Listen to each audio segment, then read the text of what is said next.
नमस्कार दोस्तों, विज्ञान वीडियो लेक्चर में आपका स्वागत है।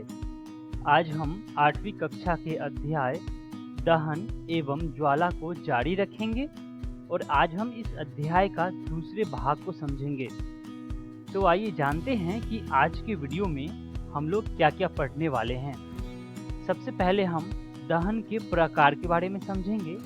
ठीक इसके बाद ज्वाला कैसा होता है, कितने प्रकार के होते हैं, इनके बारे में समझेंगे और इसके बाद ईंधन क्या है, इनके बारे में हम विस्तृत रूप से चर्चा करेंगे। तो आइए आज के पहले विषय से शुरू करते हैं और जानते हैं दहन के प्रकार के बारे में। दहन 3 प्रकार के होते हैं। पहला तीव्र दहन, दूसरा स्वतः दहन और तीसरा विस्फोटक। दोस्तों, आप अपने किचन में यानी कि रसोई घर में गैस स्टोव की घुंडी यानी कि नॉब को घुमाकर गैस चालू किए होंगे। आप क्या देखे होंगे? आप यह देखे होंगे कि गैस तेजी से जलने लगती है तथा ऊष्मा और प्रकाश उत्पन्न करती है। इस प्रकार का दहन तीव्र दहन कहलाता है, जैसा कि आप चित्र में देख रहे हैं। अब दहन के दूसरा प्रकार है स्वतः दहन। फास्फोरस जैसे कुछ पदार्थ हैं जो कमरे के ताप पर वायु में जल उठते हैं। इस प्रकार का दहन, जिसमें पदार्थ बिना किसी प्रत्यक्ष कारण के अचानक लपटों के साथ जल उठता है, स्वतः दहन कहलाता है। स्वतः दहन का चित्र आप देख रहे हैं। अगला दहन के प्रकार है विस्फोट। जब पटाखे को जलाते हैं तो एक आकस्मिक अभिक्रिया होने से ऊष्मा, प्रकाश और ध्वनि पैदा होती है। अभिक्रिया में बनी गैस बड़ी मात्रा में निकलती है। इस प्रकार की अभिक्रिया विस्फोट कहलाती है, जैसा कि आप चित्र में देख रहे हैं। आइए दोस्तों, अगला विषय समझते हैं, जिसका नाम है ज्वाला, जिसे हम अंग्रेजी में फ्लेम कहते हैं। ज्वाला या लौ दहन का दिखाई देने वाला गैसीय अवयव है। यह अत्यधिक ऊष्माक्षेपी दहन क्रियाओं में दिखता है। आग का रंग, तापमान, दहन के अवयवों का अनुपात और ईंधन पर निर्भर करता है। ज्वाला का रंग नीला, लाल और पीले सामान्य हैं। जैसा कि आप चित्र में देख रहे हैं, मिट्टी के तेल के लैंप का ज्वाला, मोमबत्ती का ज्वाला और बुनसेन बर्नर की ज्वाला को आप देख रहे हैं। आइए दोस्तों, अब हम समझेंगे ज्वाला की संरचना के बारे में। आइए अब हम दहन पर ज्वाला देने वाले पदार्थ के बारे में समझेंगे। आप सारणी को ध्यान से देखें और समझने की कोशिश करें। सारणी में एक तरफ पदार्थ दिया गया है, दूसरे स्तंभ में ज्वाला देता है या तीसरे स्तंभ में ज्वाला नहीं देता है। हमें इनमें विभाजित करना है। सबसे पहला उदाहरण है मोमबत्ती। और जैसा कि हम जानते हैं कि मोमबत्ती जलने के साथ ज्वाला देता है, इसलिए यह ज्वाला देता है वाले स्तंभ में आएंगे। उसी तरह मैग्नीशियम, यह भी ज्वाला देता है जलने पर। उसी तरह कपूर, जो जलने के साथ साथ कभी कभी ज्वाला देते हैं, तो इस तरह से ये भी ज्वाला देता है वाले स्तंभ में आएंगे। अगला पदार्थ है मिट्टी के तेल वाला स्टोव। अब मिट्टी के तेल वाला स्टोव भी ज्वाला देता है, तो इस तरह से हम इसे भी ज्वाला देता है वाले स्तंभ में रखेंगे। और अंतिम में है लकड़ी का कोयला, जो जलने के साथ ज्वाला नहीं देता है, यह ऊष्मा देता है, इसलिए हम इसे ज्वाला नहीं देता है वाले स्तंभ में रखेंगे। तो इस तरह से हम दहन पर ज्वाला देने वाले पदार्थ को जान चुके हैं। आइए अब हम समझेंगे ज्वाला की संरचना के बारे में। दहन के समय जो पदार्थ वाष्पित होते हैं, वे ज्वाला का निर्माण करते हैं। जैसे मिट्टी का तेल और पिघलती हुई मोमबत्ती के साथ साथ ऊपर उठते हैं और दहन के समय वाष्पित होकर ज्वाला का निर्माण करते हैं। जैसा कि आप चित्र में देख रहे हैं, मोमबत्ती जो ज्वाला के साथ जल रही है। मोमबत्ती के विपरीत लकड़ी का कोयला वाष्पित नहीं होता है और कोई ज्वाला नहीं देता है। आइए दोस्तों, हम ज्वाला की संरचना को चित्र माध्यम से समझते हैं। ज्वाला के कुछ भाग जो बाहर हैं रक्त तप्त हो जाता है। यह दर्शाता है कि ज्वाला के अदीप्त क्षेत्र का ताप बहुत अधिक है। वास्तव में ज्वाला का यह भाग सबसे अधिक गर्म होता है। आप चित्र को देखें, सबसे ऊपरी वाला भाग यानी कि पूर्ण दहन का बाह्य क्षेत्र को दर्शाता है, जिसे हम नीले रंग से दर्शाते हैं।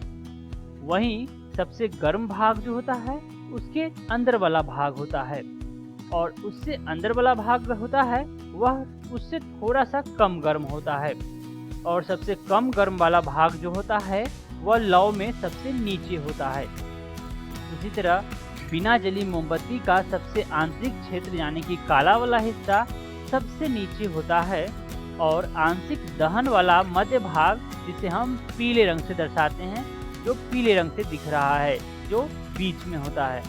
तो इस तरह से हम ज्वाला की संरचना को जान चुके हैं। सोने और चांदी को पिघलाने के लिए सुनार यानी कि स्वर्णकार धातु की फूंकनी से ज्वाला के सबसे बाहरी भाग को उस पर फूंकते हैं, जैसा कि आप चित्र में देख रहे हैं। ये ज्वाला के सबसे बाहरी भाग का उपयोग करते हैं, जैसा कि आप दाईं वाले चित्र में देख रहे हैं। आइए दोस्तों, अगला विषय ईंधन क्या है इसके बारे में समझते हैं। दोस्तों, आप याद करें कि हम घरेलू और औद्योगिक उपयोगों से संबंधित ऊष्मा ऊर्जा के प्रमुख स्रोत यानी कि लकड़ी, काष्ठ कोयला, पेट्रोल, मिट्टी का तेल आदि है। ये पदार्थ ईंधन कहलाते हैं, जैसा कि आप चित्र में देख रहे हैं। अब प्रश्न है कि अच्छा ईंधन कौन होता है? तो इसका उत्तर होगा कि अच्छा ईंधन वह है जो सहज उपलब्ध हो जाता है। यह सस्ता होता है और वायु में सामान्य दर से सुगमता पूर्वक जलता है। यह अधिक मात्रा में ऊष्मा उत्पन्न करता है। यह जलने के उपरांत कोई अवांछनीय पदार्थ नहीं छोड़ता है। इस तरह के ईंधन आदर्श ईंधन कहलाते हैं। सामान्यतः ऐसा कोई भी ईंधन नहीं होता है जिसे एक आदर्श ईंधन माना जा सके। हमें ऐसे ईंधन ढूंढना चाहिए जो किसी विशिष्ट उपयोग की अधिकांश आवश्यकताएं पूरी करता हो। ईंधन के मूल्यों में भिन्नता होती है। कुछ ईंधन अन्य ईंधनों की अपेक्षा सस्ते होते हैं। ईंधन सामान्यतः 3 प्रकार के होते हैं: ठोस, द्रव और गैस। जैसा कि आप ठोस ईंधन को देख रहे हैं कोयला के रूप में, वहीं द्रव ईंधन को देख रहे हैं आप केरोसिन, पेट्रोल, डीजल के रूप में, और गैस ईंधन को आप एलपीजी यानी कि लिक्विफाइड पेट्रोलियम गैस के रूप में देख रहे हैं। आइए दोस्तों, अब हम समझेंगे ईंधन क्षमता के बारे में। दोस्तों, ईंधन क्षमता को जानने के लिए हम एक उदाहरण को लेते हैं। अगर आपको कहा जाए कि गोबर के उपले, कोयला और एलपीजी को जलाकर पानी की एक निश्चित मात्रा को उबालें, तो आप कौन से ईंधन को चुनेंगे? बेशक आप एलपीजी को जलाकर पानी की मात्रा को उबालना चाहेंगे, क्योंकि अगर हम एलपीजी से पानी को उबालेंगे तो यह जल्दी ही उबल जाएगा।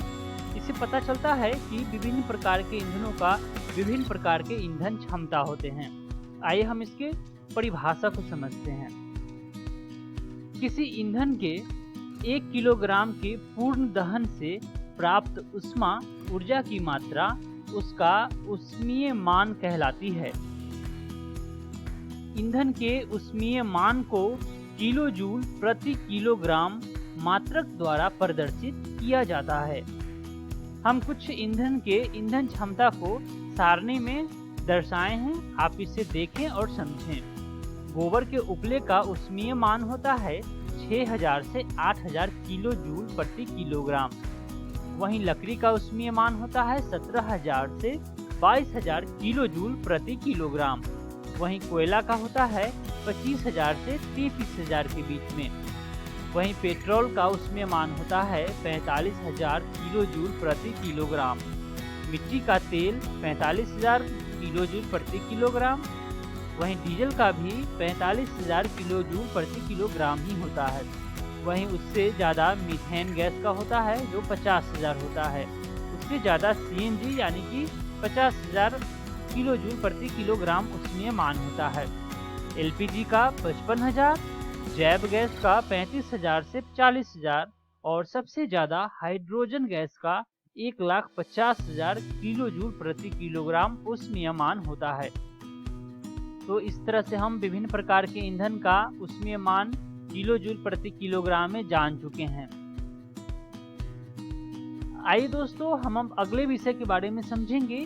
ईंधन के दहन से हानिकारक उत्पाद प्राप्त होते हैं, इनके बारे में।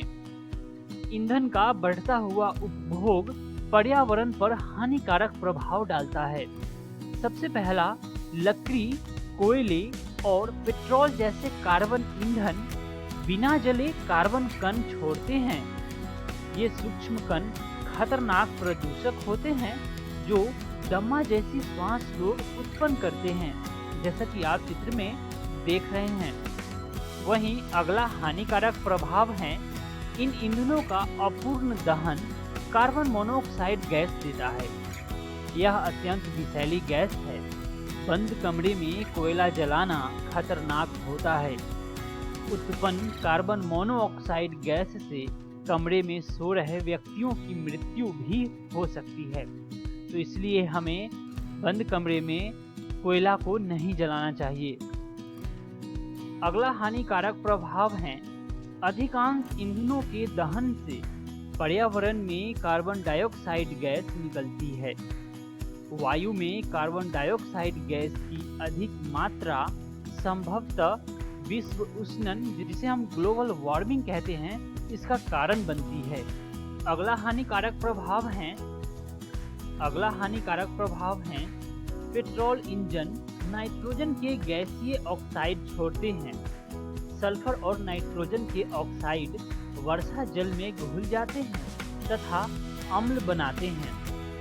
ऐसी वर्षा अम्ल वर्षा कहलाती है, जो फसलों, भवनों और मृदा यानी कि मिट्टी के लिए बहुत हानिकारक होती है। आप चित्र में अम्ल वर्षा को देख सकते हैं। यह जलीय जीवों के लिए भी हानिकारक होती है।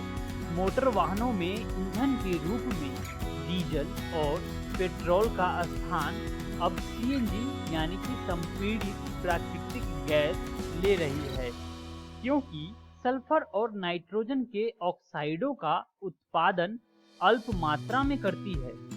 सीएनजी एक अधिक स्वच्छ ईंधन है। इस तरह से हम आज के वीडियो का सारे विषयों का अध्ययन कर चुके हैं। आइए एक बार फिर से जानते हैं कि आज के वीडियो में हमने क्या क्या सीखा है। सबसे पहले हम दहन के प्रकार के बारे में समझा। ठीक इसके बाद ज्वाला किसे कहते हैं, इनके बारे में जाना, और अंत में ईंधन क्या है, इन सारी वस्तुओं पर हमने विस्तार पूर्वक चर्चा किया। आइए जानते हैं कि अगली वीडियो में हम लोग क्या क्या पढ़ने वाले हैं। अगली वीडियो में हम इस अध्याय का महत्वपूर्ण प्रश्न अभ्यास को लेकर आएंगे। आशा करता हूँ कि आप सभी को आज का वीडियो अच्छे से समझ में आए होंगे। मिलते हैं अगली वीडियो में अध्याय के महत्वपूर्ण प्रश्नों उत्तर के साथ। तब तक आप इस अध्याय को विस्तार पूर्वक पढ़ने के लिए जेसीईआरटी की 8वीं कक्षा की विज्ञान पुस्तक से अध्याय दहन एवं ज्वाला से पढ़ सकते हैं। मिलते हैं अगली वीडियो में। धन्यवाद।